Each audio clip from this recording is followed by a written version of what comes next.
Your skin looking dull and tired, this 3-ingredient glow mask could be the skincare secret you've been missing.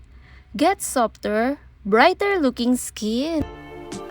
Here's what you need.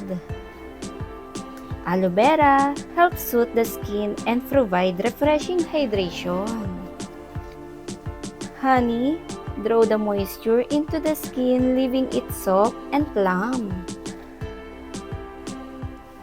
Grapeseed oil, a lightweight oil that helps lock in moisture without feeling greasy.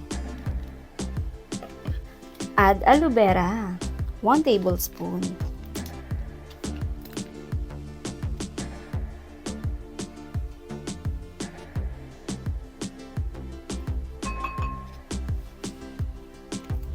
Honey, 1 teaspoon.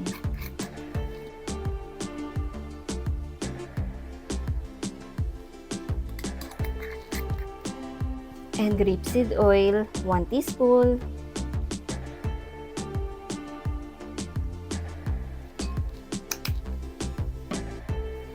Then mix until smooth and creamy.